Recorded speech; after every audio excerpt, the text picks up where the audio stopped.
Yeah, I mean, I just think, first, obviously, a disappointing outcome. I'm proud of our guys' fight. We were down 18, 8 minutes left in the fourth quarter. There was no quit. There was a belief. They kept fighting for it, and but at the end of the day, we're finding new ways to lose football games, and that's ultimately on me, and I'll take that ownership. And ball security is everything, and but in all three phases, once again, we'll see things that we didn't do, we didn't execute, that we can control, that Cal took advantage of us and lost a tight football game. I mean, those are the reality of it. There's some bright spots. Leo Palasi, bright spot. Some of our defense at times better, right? But every critical moment, we got to be able to execute and do what we do and take care of the ball and take advantage of some opportunities that we were given tonight that we weren't in all three phases. How do you square just, going down by so much, coming back in 15 straight, and it's still a loss? How do you kind of balance those two things? I mean, there's sometimes through the hard and through the suck, you got to find some positive things to rely on. And there will be some positive things again. There's extreme disappointment in this outcome. There's extreme disappointment in this locker room, this coaching staff, our program. But I love our fight. I know the type of energy that we attack practice with this week, and I know what our guys still want to do. And regardless of that, there still is opportunity out there next week on a short week to honor some seniors Friday night against Colorado. For Cam to lead the comeback and do what he did all game, but also to lose two fumbles, one of which seemed a little weird with his, with the ball going forward. But kind of what did you make of his outing overall today?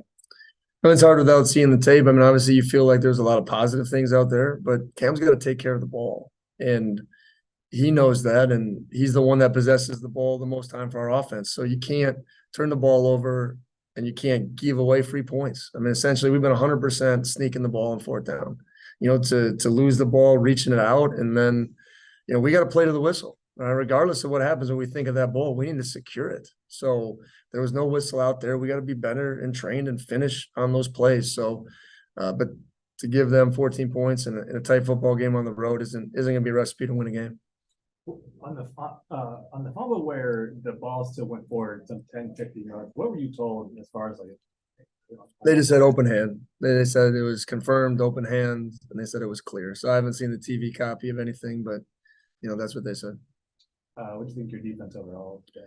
It's hard. I mean, you look at the stats. I mean, I think there was some good things, but you got to be able to hold a good offense to field goal opportunities.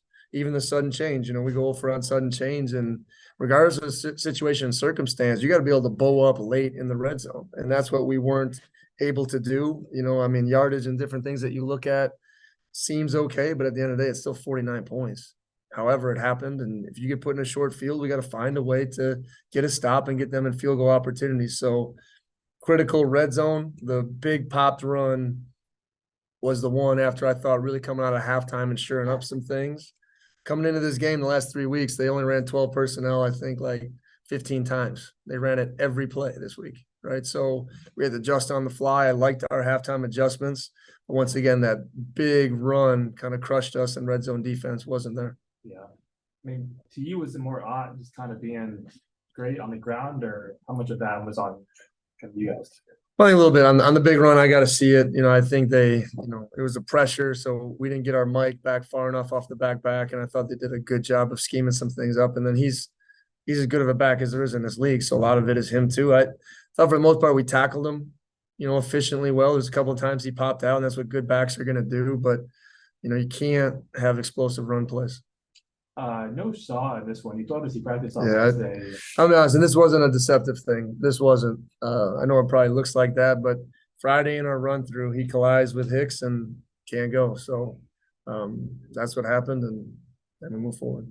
How much do you know about his outlook, just kind of long term? Day to day. Brandon coming through with the sack. I know you guys have been kind of struggling in the pass rush department recently. For him to kind of get through, what does that mean? It was funny. I saw him sitting on the bench coming out of halftime. I said, "Hey, man, you're going to make a couple of big plays." And it's fun to see him go do that, because when Brennan plays free without hesitation and is really confident in himself, he's one of the best players that I've ever had the opportunity to coach, right? But sometimes because he's such a hard worker and attention to the detail can make you tight, and he's just a good example. When he plays fast and free, he's as good as I've seen in some different areas. So to have that big play, which was much needed, but we just haven't been great on offense this year after sudden change, either scoring the ball.